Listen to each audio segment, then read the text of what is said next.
Hello, and welcome to this webinar on gamma and high dynamic range. My name is Mike Wadeson, and I'm an application engineer here at Tektronix.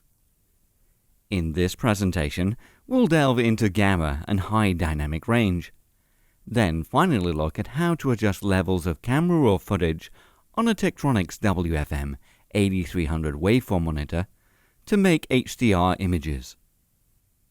Let's review some possible misconceptions about high dynamic range, HDR. The display on the right has been photoshopped to allow a rough comparison of how HDR would look side by side with standard dynamic range SDR, since this slide is likely viewed on an sRGB or BT709 equivalent display. On average, the two images are the same brightness. This is what we would expect when viewing an actual HDR display. The average brightness should not change much from that of an SDR display, so the average picture level would be about the same. HDR PQ encoding does not make blacker blacks. HDR has more bit levels for the blacks, and therefore makes smoother blacks than BT709, but not necessarily blacker. Conversely, it has less bit levels for the whites, approaching 100 nits, so the range can be increased by a factor of 100 to 10,000 nits at the same code level. With standard dynamic range, we are used to seeing images where these highlights are blown out. High dynamic range allows us to reproduce some, but not really all, of the bright specular highlights we see in nature. Additionally, colors may appear more saturated in the brighter areas of an HDR image as well. This means small areas of the display are brighter, but the average brightness level would not be significantly increased. As shown on the left, we need to go well above the 100 nit limit of SDR to see the sky and clouds. Even if our displays can only do 5,000 nits, it will make a big difference in the quality of the image. Dynamic range is the ratio between the brightest whites and the darkest blacks in an image. Printed images have a dynamic range of less than 100 to 1. That's because it's difficult to make a black ink that reflects less than 1% of incident light. The human eye has several mechanisms for perceiving the wide dynamic range of our environment, as shown on the decade log scale on the left. Up to a maximum brightness of about 1 million candela per square meter, or 1 million nits, the photopic cone sensitivity part of the retina lets us see color. Below about 0.01 nits, only the rods or scotopic vision remain, so we often fail to see the stars in the night sky as colored. In the middle of the two, both cones and rods are at work, so we see partial color in the mesopic region. Note that the scale is centered on 20 nits, corresponding to the neutral gray camera chart with 18% reflectance. Dynamic range is often measured in stops, which is the base 2 log ratio of the brightest to the darkest light levels. For example, a 60 million to 1 dynamic range would cover about 24 stops, spanning all three regions of retinal sensitivity. HDR SMPTE ST2084 ranges from a maximum of 10,000 nits to below 0.01 nits. That's at least 20 stops. A reference SDR display typically only has to produce 100 nits, or about 7 stops less than the full specification of ST2084 high dynamic range displays. However, the adapted eye sees only about 7 stops of dynamic range on an overall image. With adaptation, however, to brighter and darker overall images, this range translates up and down over a very wide dynamic range, covering an amazing 24 stops, exceeding even that of the HDR ST2084 standard. Therefore, if we can create video with a higher dynamic range, it will create an experience closer to reality. Higher dynamic range increases the subjective sharpness of images and perceived color saturation.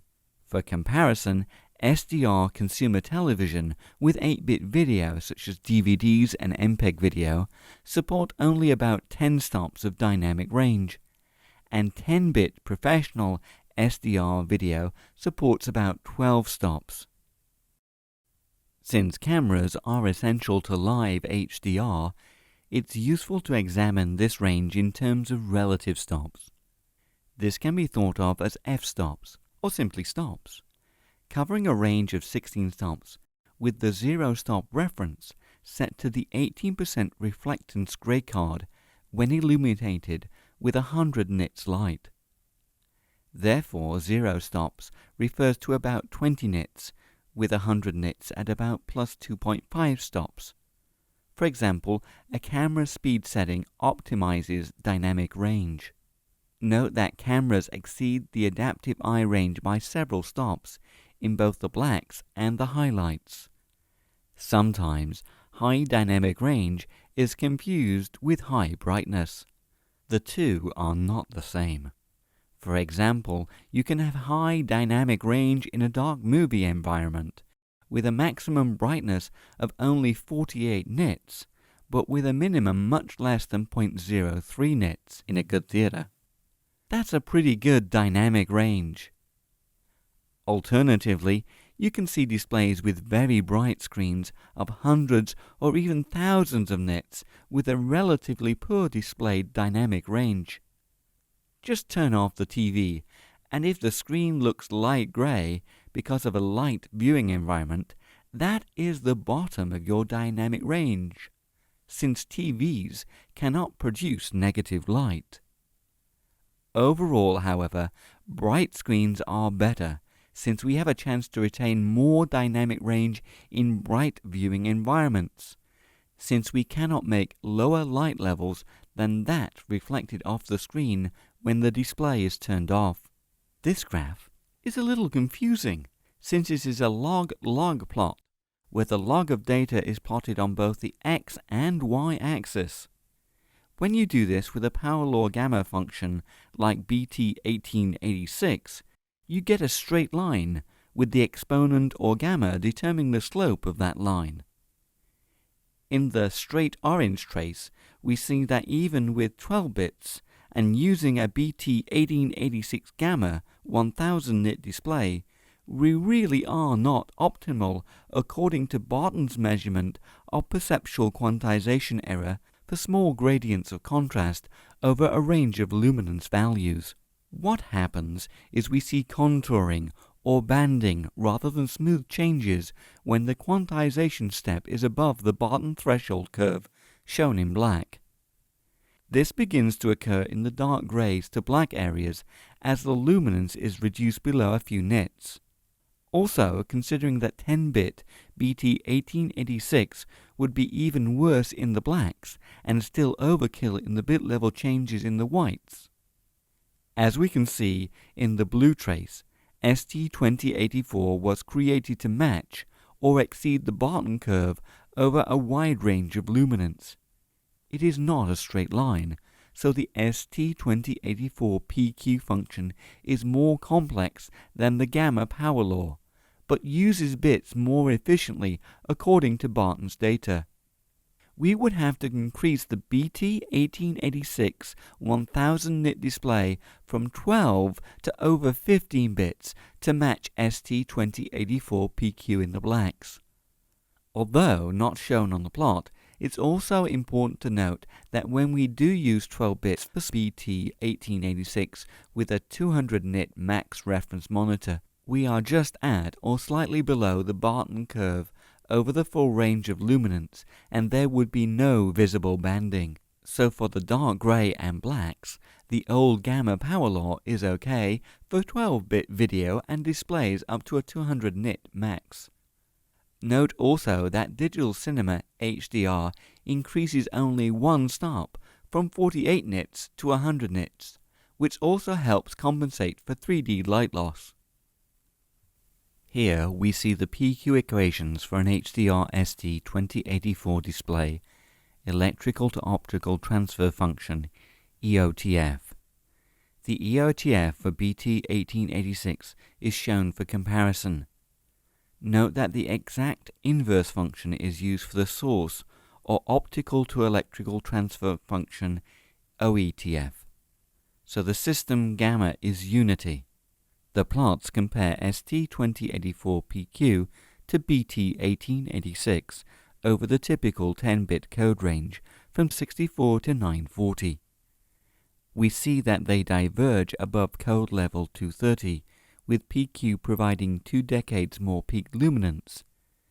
This means PQ has more gain than BT1886 to changes in code values above 230, but we do not see those steps, so it does not matter. They look very similar in the zoomed-in plot around black on the far right plot, with PQ having slightly less gain, making the changes less visible than BT1886. Note that when we saw the plots compared to the Barton threshold in the previous slide, we were comparing the two with the same peak brightness of 1000 nits, which would shift the PQ trace down and the 1886 trace up on this plot, and we would see there is much more of the 10-bit code range for the blacks with PQ given the same peak brightness.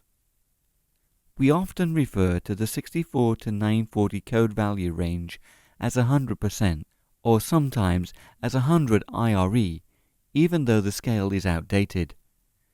But over 100% range ST2084PQ allows 100 times increase in peak luminance over SDR BT1886. Again, looking at the dynamic range of human vision, we can see that it covers the 16-stop range of modern cameras, as long as we allow for some visual adaptation. This can be due to pupil size changes as well as retinal adaptation to darker images. If we were close to the scene a camera is pointed at, and then stare at the bright parts, we may lose the ability to see the dark parts of the scene that the camera is still able to capture, or vice versa, when staring at the dark parts of the scene. It is useful to think of the scene lighting or camera output in terms of a light histogram. In this case, the bins are not linear, but in stops, with 0 or 18% grey in the middle of the histogram. What is shown here are two histograms of the same scene, created from two processes using only 7 bits per pixel. The histogram in red is the light from a BT1886 display monitor, driven with the camera output set for BT709 gamma. The histogram in blue is the light output from an HDR PQ display. The source scene has been adjusted so that it does not contain any highlights above 100 nits or 2.5 stops, so we can compare the two processes to see if they show exactly the same image on each monitor. Note that due to 7-bit processing, not all luma levels appear the same in the histogram. However, the blue PQ histogram looks smooth in the blacks below -2 stops, and quite choppy above that. This makes sense, since our eyes have more gain in the blacks and PQ preserves those subtle changes in grey, while allowing step changes in the bright areas where we can't see the steps anyway. Notice that the red histogram gets choppy in the blacks, which means we may see some contouring. Also, due to system gamma being greater than 1 using BT709 and BT1886, the lower levels of the image are stretched to be even darker. This system does not use its 7 bits as efficiently as PQ, but surprisingly, it actually has more overall displayed dynamic range than the HDR PQ for this 100 nit max scene. The range above 2.5 stops is the HDR only range, and only reproducible by the HDR camera output when converted to PQ encoding and driving an HDR display. However, it is very important to note that this HDR range is the highlights, and we do not expect to see average picture levels up here. In fact, notice that the average of both histograms is near 18% grey. We should expect this to be the case even for scenes that are not limited to 100 nits. HDR should not change the look, but make the image look better by not clipping or blowing out the whites as shown in this example by the bin at 2.5 stops or 100 nits. For an HDR display, we expect to see a histogram tail extending into the HDR-only zone rather than clipping. Note that the HDR monitor will shut down the display drive if too much of the image, in this case the histogram area, is well above that 2.5 stops. Here is how the loom of the scene looks on the PQA system HDR picture display with only 7 bits processing. It still looks pretty good. Here is the loomer of the scene on the BT709 to BT1886 display. It may look even better, but technically it is distorted or improved if viewing in dark surroundings by stretching the blacks. Finally, this is what the HDR PQ encoded signal looks like without a high dynamic range to standard dynamic range conversion lookup table on the BT1886 display. It is washed out since the upper bits are reserved for specular highlights. Summarizing, HDR coding gives the best fidelity per bit compared to standard dynamic range. However, the full dynamic range or contrast may be greater in some cases on the SDR display. Also, we know that mastering in HDR PQ allows us to modify or down-convert the highlights to get a better SDR image on a BT1886 standard dynamic range picture monitor. Lastly, and perhaps most importantly, HDR images should have the same average picture level or APL as standard dynamic range images. If the loomer histogram average is significantly shifted up or down more than a stop or so, then the images will take on a different look. Let's take a look at some of the potential issues with bright higher dynamic range displays. Firstly, there can be a color shift in the mesopic level adaptation under dark viewing conditions. As light moves below photopic, that is dominated by the cones, and gets closer to scotopic, dominated by the rods, color saturation will diminish. For instance, this may occur in dark scenes in a low-light home theater system. We have to deal with light or dark adaptation of the eye. Sustained bright images can cause the photopigment in the retina to reduce, and can result in the perception of after images. Dark adaptation can take several seconds or even minutes. Changes to dark scenes from bright scenes may take more time in a dark theater as opposed to the same scene in a higher ambient light. Viewing distance from the image also needs to be considered. Static adaptation is only about 7 to 9 stops. To take full advantage of HDR, greater than 9 stops via local adaptation, you have to be closer than 2 screen widths. If you do sit this close, you can get eye strain. Strobing of high peak light levels may cause distress to some viewers due to large area flicker. Perceptual flicker frequencies may be increased since it's a function of retinal adaptation, and may contribute to photosensitive epilepsy. Viewers may also notice that frame rate judder may become more visible. Cameras typically do not hard clip the highlights above 100% or max white. 100% is at a code value of 940, but there is headroom with code values up to 1019 or 109%. An adjustable knee is often used to compress the highlights near 100%.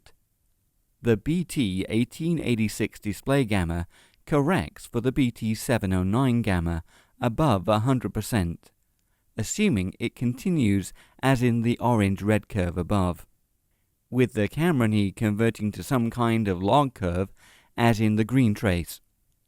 Several stops of the highlights above 100% are crushed, but some detail is still visible. this would not be the case with hard clipping. So some of the highlights captured by the imager in the camera can be compressed or crushed and made available in a BT709 output. The graph on the right shows the light into the camera versus light coming out of the reference display monitor, or simply nits to nits. With HDR ST2084 coding, there is a 1-to-1 nit-to-nit relationship, as shown with the orange-red trace. However, remember that with BT709 there is stretching in the blacks, since the BT709 curve does not match the BT1886 in the blacks. The system gamma is as shown in the blue trace to the right. This means for a scene limited to 100 nits for max white, for example, the full dynamic range of BT1886 displays with a BT709 camera output is slightly larger than HDR PQ displayed on an HDR reference monitor. The compression of the highlights and the stretching of the blacks for viewing in dark surroundings increases the standard dynamic range slightly more than the high dynamic range. Arrive standard B67 moves the knee down to create a hybrid log gamma OETF curve as shown in yellow. This allows much more of the upper code values for highlights above 100%. The equation for the standard OETF is shown in the upper right. The EOTF can then be a power law similar to BT1886, but with a few differences.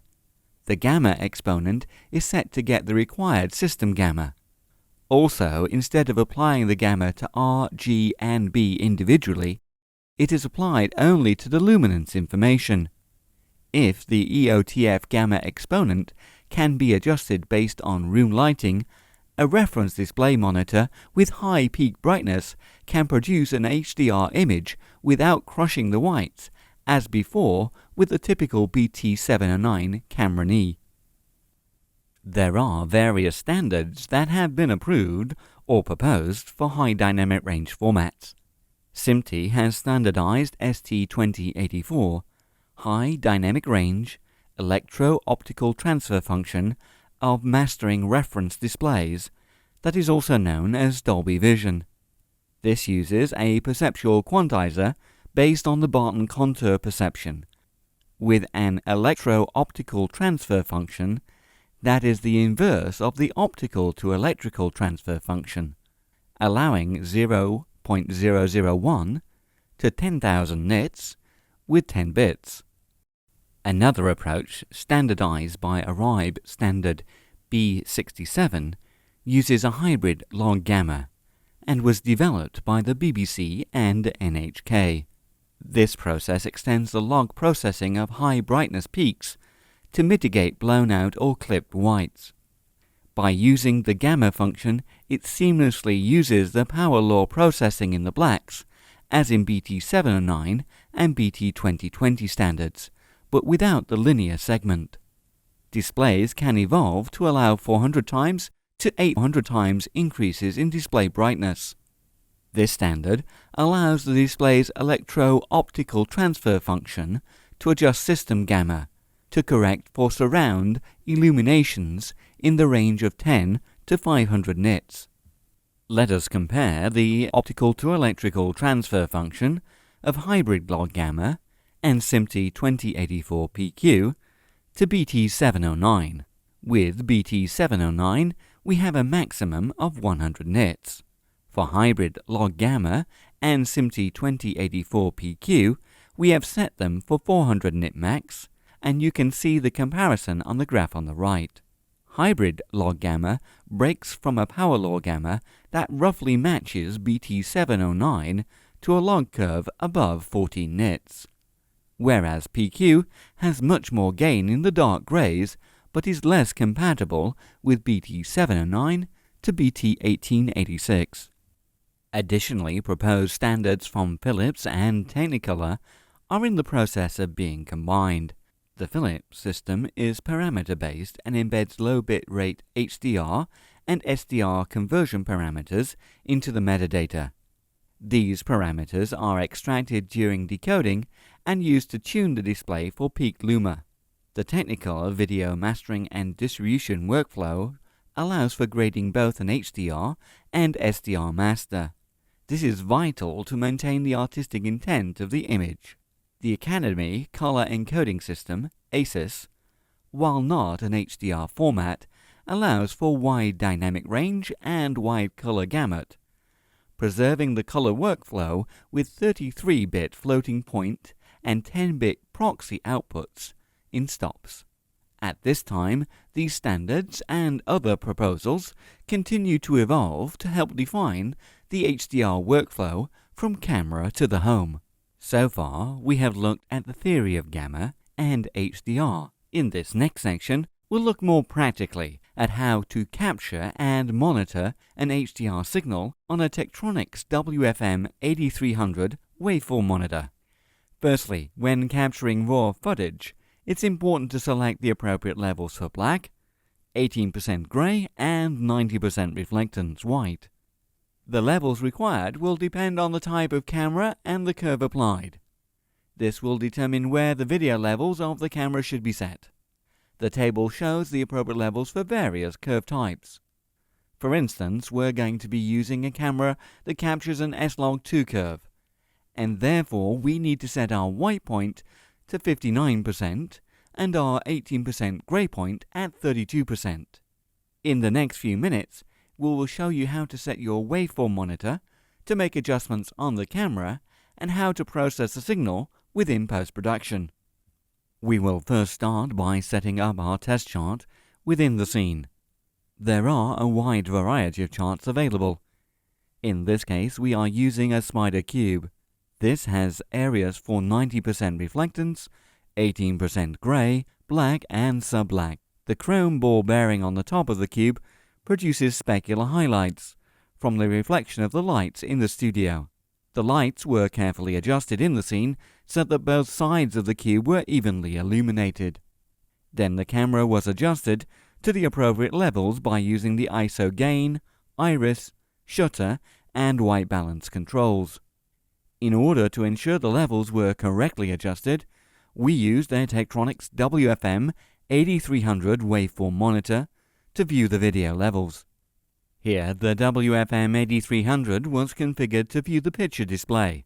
Depending on your type of camera, you may have a direct output to connect the 4K quad-link signals to the waveform monitor, or you may only have an HD SDI proxy from the camera to the instrument. Notice how the S-Log2 camera raw image looks washed out with low contrast. We will next take a look at this on the waveform monitor display to illustrate this further. Here we have selected an RGB display mode for the waveform monitor's trace display.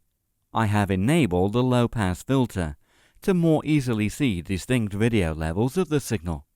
Cursors have been selected and set to a percentage scale, ensuring that 100% was equivalent to the 0 to 700 mV levels.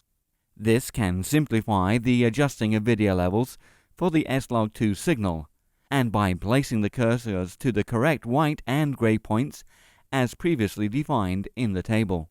Therefore, the upper cursor was set to 59% for 90% reflectance white, and the lower cursor was adjusted to 32% for 18% gray level. Once configured, these settings can be saved as a preset for quick and easy recall at any time. Additionally, other presets can be created for different cameras and curve types, such as S-Log3 or Log-C based, on the specific levels defined in the previous table. After capturing the material, the files can be ingested into your favorite editing application or color correction software tools to make adjustments of the image. Your color correction tool may have the ability to use a lookup table that can be used as a starting point to perform your grade of the material. In this case, I used an S-Log2 to 709 lookup table that was imported into the editing application, and then made final adjustments within the color correction tools. I have selected an RGB parade and then adjusted the black and white levels so the black levels just touch the 0% scale on the waveform monitor, and then adjusted to 90% reflectance so that that level is at 100% on the waveform monitor. Then the 18% grey should fall at 41%. Again, I use the percentage cursors to set these levels on the display. During the color correction process, it may be necessary to adjust the RGB levels or luma to make adjustments to the image so that the grayscale image is correctly balanced for each channel. Notice how using the spider cube, you can easily ensure that the scene is correctly illuminated for each side of the cube, since they should be at a similar level. This has balanced the image for a typical 100-nit display. You may have decided to overexpose the image by 1 or 2 stops, depending on the type of curve used. In this case, using S-Log2 and overexposing the image by 1 stop will mean that the reference white level should be captured at 71% and 18% grey at a level of 43%. Again, cursors can be configured to these levels to simplify the process. Then we can adjust the levels using the editing or color correction application to firstly reduce the levels of the signals to 59% for white and 32% for 18% grey. By reducing the levels, I am effectively reducing the noise from the camera's sensor. Then I can apply the S-Log2 to 709 lookup table to produce an image that has a white at 100% and our 18% grey at 41%. Then we can further refine our image with our color correction tools. You may be able to notice slightly less noise in the trace on the waveform monitor compared to the previous display. Now we have corrected the footage from Camera Raw S-Log2 to 709 with a 100 nits display. We can now apply similar techniques to adjust the content for an HDR display. To simplify the adjustment of camera log or HDR levels, Tektronix has introduced a set of graticules, available in Option Prod, of the 8000 series or 7200 waveform monitors and rasterizers. The user can select the various camera log formats from S-Log, S-Log2, S-Log3, C-Log, or BT709 graticules.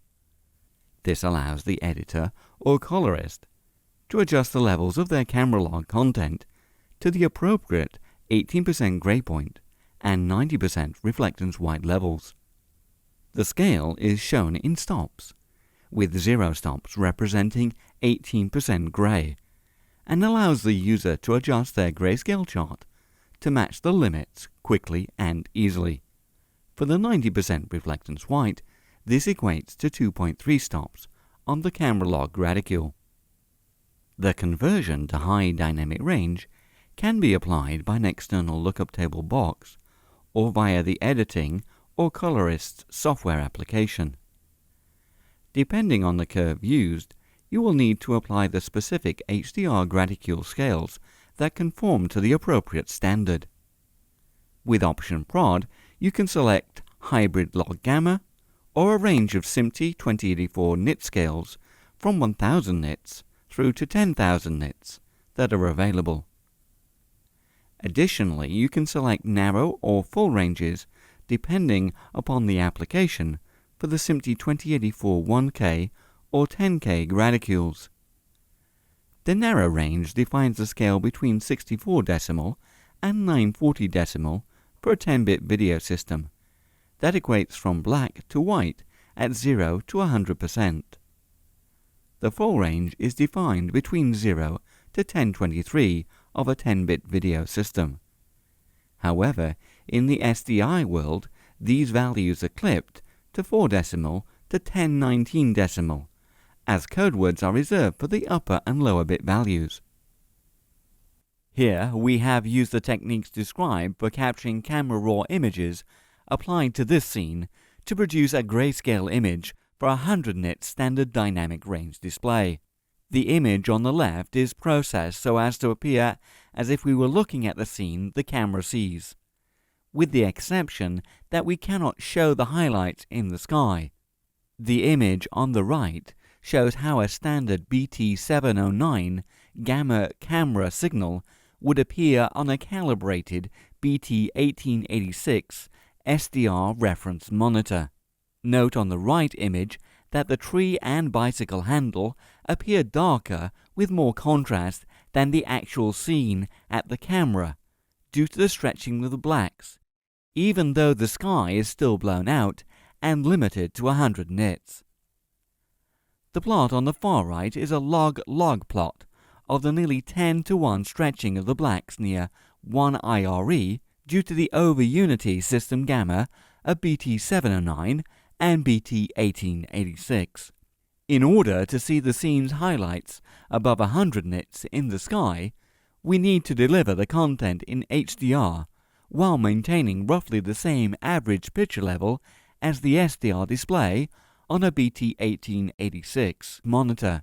However, do we want the HDR grayscale below 100 nits to match the camera scene, or do we want it to stretch the blacks to look like the SDR BT1886 display for compatibility? Once we decide between a camera side scene match or a compatible SDR BT1886 display match, we also need to determine what dynamic range the HDR monitor is capable of.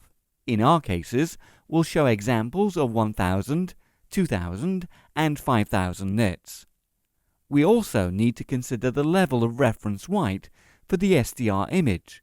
So in some examples, we'll use 100 nits, and in others, 300 nits. All this needs to be considered when calculating a table of conversion values or creating an HDR conversion lookup table. In the table, we can see the particular values for various gray levels from black to white from the camera scene reference BT709 to PQ SMPTE 2084 lookup table conversion. The BT709 100 nit display shows 18% gray at 41%. Then the HDR levels are shown for 1000, 2000, and 5000 nits in the table, and it would be required to adjust the levels of the scene to match these values. Note that the standard dynamic range and high dynamic range displays do not match. The blacks are stretched in the BT1886 display, but not in the PQ display that matches the scene. Now we have calculated the values for the Studio Monitor Reference 709 to SMPTE 2084 PQ lookup table conversion. In this case, the high dynamic range matches the standard dynamic range below 100 nits, as well as more clearly showing the highlights above 100 nits. For example, the blacks are stretched in both the 1886 and SMPTE 2084 PQ displays. The left image is a horizontal stripe interleave of the SDR scene matched to the HDR picture monitor display. You can see by the horizontal striping in the picture that the HDR and SDR images do not match at all grayscales. The lighter bands are the HDR image, matching the camera or scene light, and the darker bands are the black stretched SDR image, due to non-unity of the system gamma. As shown on the right, the picture monitor matched conversion to HDR now perfectly matches the SDR display, and we see no visible difference in the horizontal interleaving of the two images. Here we have used the techniques described for capturing camera raw images and applied to this scene to produce a correctly balanced image in 709 color space for a 100 nit standard dynamic range display. In this case, the specular highlights from the image will be clipped and blown out on the SDR display, as shown on the waveform monitor's RGB paraded display. In order to recover these highlights in the image, we need to deliver the content in HDR and ensure that the white point is appropriately set for the image. We can use lookup tables to process the image and make general adjustments before making the final color correction adjustments. In this case, we'll be using a lookup table that will convert the S-Log2 from the camera we are using into a SMPTE 2084 curve. Therefore, we will initially balance the image so that the S-Log2 image has a 59% white point and an 18% gray level at 32%. Then, when the lookup table is applied to the image, the white points will correctly match for the curve used. Here, we have started with a linear ramp image that we have not applied any correction to. We have then applied different lookup tables to this image to see what effect it has on the signal. We started with a SMPTE 2084 PQ with 1000 nits and a reference white point of 100 nits. See how the curve affects the image and reduces the maximum white point level.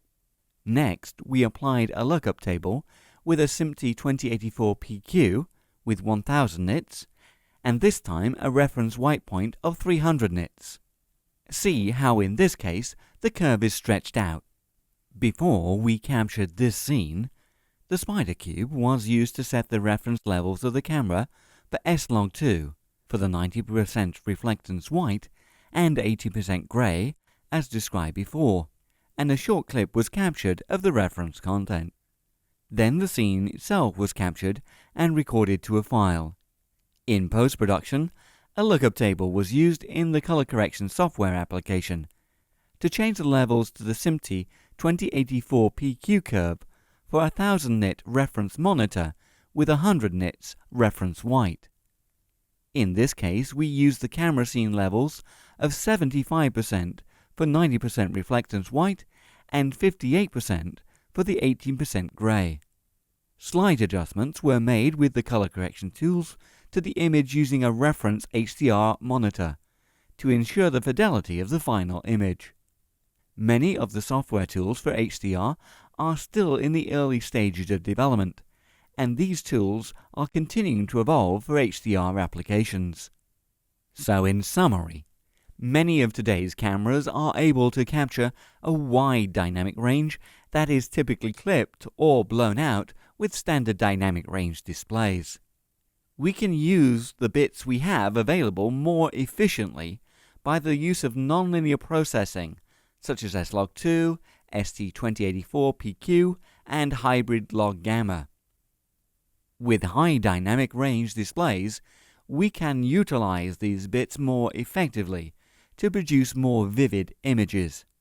However, it's important when capturing the image from the camera that the correct white point and 18% gray levels are set up on a waveform monitor to ensure correct processing of the signal through the chain. Thank you for watching this presentation on the introduction to gamma and high dynamic range. You can find out more information on Tektronix waveform monitors and signal generators at the Tektronix website, www.tek.com. There you will find a wide variety of information and application notes.